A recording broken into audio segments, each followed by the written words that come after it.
시편 132편으로 하나님 중심 삶이라는 제목으로 말씀 나누겠습니다. 사랑하면 바보가 된다라는 말이 있습니다.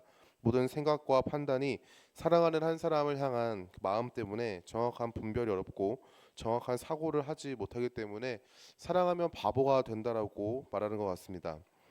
오늘 하나님을 너무나도 사랑한 한 사람에 대해서 이야기하는데 바로 다윗에 대한 이야기입니다. 다윗은 자신의 안락한 궁전보다 하나님의 거처 즉 성막을 더 먼저 생각했습니다. 이것은 단순한 물질적인 장소를 위한 열정이 아니라 하나님의 임재를 향한 깊은 갈망을 표현하고 있죠. 하나님을 향한 다윗의 마음을 보시고 하나님은 약속을 주십니다. 오늘 말씀을 통해서 사랑하는 자에게 허락하신 은혜를 함께 보길 소망합니다. 다윗은 2절의 말씀을 통하여 하나님을 위해 거할 곳을 찾기 전까지 자신은 잠자리에 들지 않겠다라고 말합니다. 그리고 내 눈으로 잠들게 하지 아니하며 내 눈꺼풀로 졸게 하지 아니하겠다라고 얘기하죠. 그 이유는 하나님의 성막을 아직 발견하지 못했기 때문입니다. 다윗은 자신의 안락한 삶보다 하나님의 임재를 최우선시하는 사람이었습니다. 그리고 하나님을 위해 그 마음을 따라 헌신하는 자였죠. 이러한 다윗의 모습은 삶의 중심이 하나님이었다는 것을 깨닫게 합니다. 다윗의 고백을 보면 그의 마음이 항상 하나님을 향하고 있다는 것을 깨닫게 하죠. 물리적으로 하나님과 떨어져 있지만 항상 마음에는 하나님이 계셨던 것입니다. 이러한 모습은 마치 지구가 태양을 공전하는 모습과 같습니다. 물리적으로는 멀리 떨어져 있으나 중력이라는 눈에 보이지 아니하는 힘으로 지구는 태양을 돌고 있죠. 태양을 중심으로 지구는 돌며 태양이 주는 유익을 누리고 있습니다. 다윗은 물리적으로 하나님과 떨어져 있지만 항상 하나님을 향해 있었습니다. 그의 마음, 그의 고백, 그의 말과 행동 모든 것이 하나님을 중심으로 나온 결과였죠. 그렇다면 우리는 이런 질문을 던져보게 됩니다. 나는 지금 무엇을 중심으로 살아가는가? 하나님의 자녀, 성도, 하나님의 백성으로서 하나님 중심으로 살아가는 것이 마땅하나 나의 삶은 하나님을 중심으로 살아가는 것이 맞는가? 아니면 하나님을 아버지, 예수님을 주로 고백하지만 여전히 내 삶의 중심에는 내가 있지는 않는가라는 이러한 질문들을 던져보게 됩니다. 우리는 잘 알죠. 하나님 중심의 삶보다 내가 중심되는 삶을 살아간다는 것을 우리는 알게 모르게 깨닫고 있습니다. 우리의 삶을 하나님께로 조정하기를 소망합니다. 그때 우리는 다윗처럼 하나님을 위해서 하나님의 임재를 갈망하게 될 것입니다. 우리의 삶이 하나님을 향할 때 하나님은 우리에게 우리는 누리지 못하지만 압생하심으로 말미암아 예비하시고 우리를 위해서 준비하시는 하나님의 은혜를 누리게 될 줄 믿습니다. 하나님께서는 갈망하는 자를 만나 주신다라고도 성경은 얘기하죠. 다윗과 그의 백성은 하나님의 궤가 있는 곳을 찾아 나섰습니다. 그리고 한 소식을 듣게 되죠. 6절 말씀에 우리가 그것이 에브라다에 있다 함을 들었더니 나무밭에서 찾았도다라고 얘기하죠. 하나님의 궤가 에브라다에 있다는 소식을 들었습니다.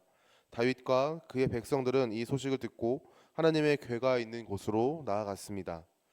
그리고 하나님 앞에 엎드려 예배하며 이렇게 경배합니다. 여호와여 일어나사 주의 권능의 궤와 함께 평안한 곳으로 들어가소서라고 말이죠. 그리고 제사장들이 의를 옷 입고 성도들이 즐거이 외치기를 소망합니다. 하나님은 갈망하는 자들을 만나 주셨습니다.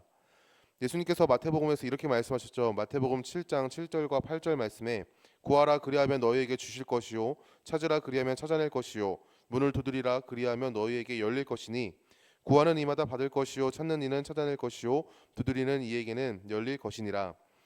갈망하는 자를 향해 하나님께서는 은혜를 베풀어 주십니다. 그리고 누가복음에서는 좋은 것에 대하여 성령을 주시지 않겠느냐라고도 말씀하셨죠. 우리 하나님은 찾는 자에게 찾아와 주시는 분입니다. 갈망하는 자들을 만나 주시고 구원한 자들의 간구를 들으시는 분이 바로 우리의 아버지가 되시는 하나님이시죠. 다윗은 하나님께서 성막에 들어가기를 즉 하나님의 임재가 풍성히 주어지기를 간절히 구했습니다. 그 간절함 가운데 하나님은 들으시고 다윗을 만나 주셨고 은혜를 베풀어 주셨죠. 그렇다면 우리는 삶에서 무엇을 갈망하고 있는지를 한번 고민해 봤으면 좋겠습니다. 세상을 살아가면서 세상의 필요를 간구하며 살아가죠.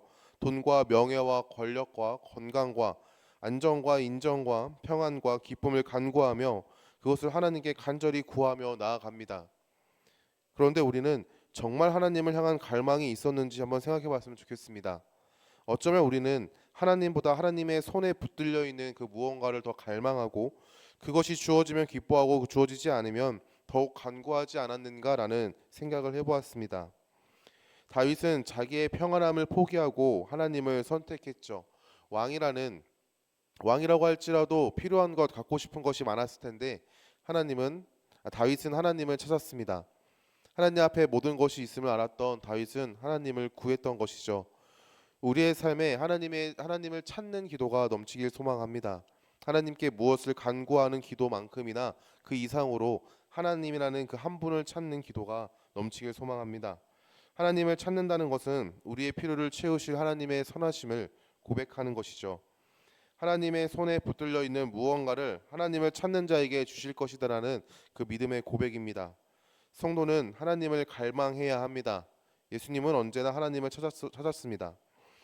하나님을 향해 시선을 돌렸고 하나님을 향해 감사를 고백했죠. 문제와 상황 앞에서 하나님을 찾고 하나님을 의지하였습니다. 예수 그리스도의 은혜로 구원받은 성도는 이제 하나님을 바라볼 수 있습니다. 그리고 하나님의 성도라는 정체성으로 하나님을 찾고 하나님을 갈망할 수 있는 것이죠. 사랑하는 성도 여러분, 예수님은 잃어버린 그 양 한 마리를 찾기 위하여 나셨습니다. 잃어버린 한 양을 찾기 위하여 길을 걸으셨고 이 땅에 오셨고 그리고 이 땅에서 짊어지지 않으셔도 되는 그 십자가를 짊어지셨죠. 그렇다면 이제 우리가 그 은혜 안에서 성도된 자로서 우리는 하나님의 손에 붙들려 있는 무언가를 갈망하기보다 하나님 한 분을 찾아야 하는 줄 믿습니다. 하나님을 찾는다라는 것은 그분을 향한 우리의 사랑의 고백이며 하나님께서 우리에게 은혜 베푸시는 분이다라는 믿음의 고백이 담겨 있는 것이죠. 오늘의 삶이 하나님을 더욱더 갈망하는 하루가 될 수 있기를 소망합니다.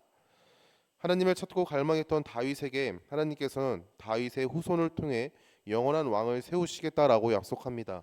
오늘 말씀 11절과 12절 말씀입니다. 여호와께서 다윗에게 성실히 맹세하셨으니 변하지 아니하실지라 이르시기를 내 몸의 소생을 내 왕위에 둘지라 내 자손이 내 언약과 그들에게 교훈하는 내 증거를 지킬진대 그들의 후손도 영원히 내 왕위에 앉으리라 하셨도다.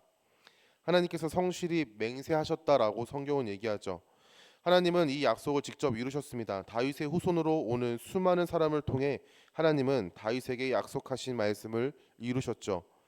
다윗에게서 뿌리 나게 할 것이다. 그리고 내가 하나님께서 내 기름 하나님께서 부으시는 성령의 부음을 받은 자를 위하여 등을 준비하셨다라고도 얘기합니다. 이 약속은 우리가 잘 아는 바와 같이 하나님의 아들 예수 그리스도가 오는 길이 되었습니다. 예수님의 탄생으로 이 약속이 말씀이 바로 성취된 것이죠.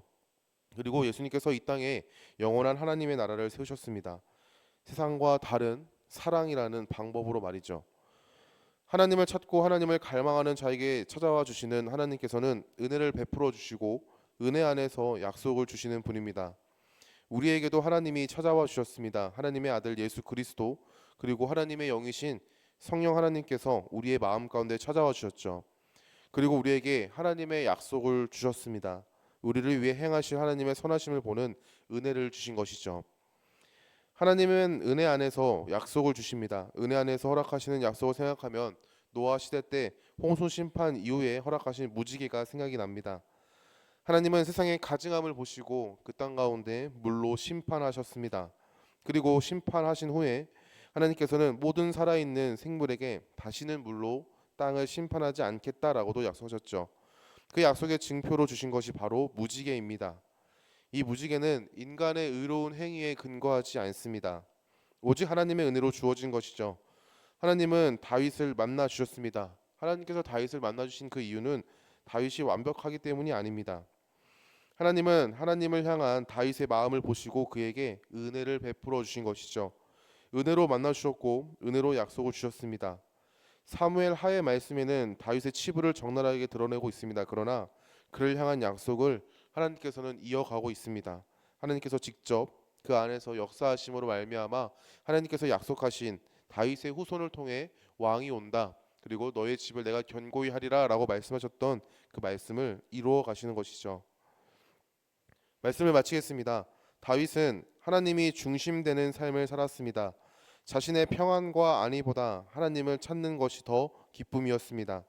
하나님을 향한 이 열정과 갈망은 하나님을 만나는 결과를 만들었죠. 그리고 그 약속을 받는 결과를 만들었습니다.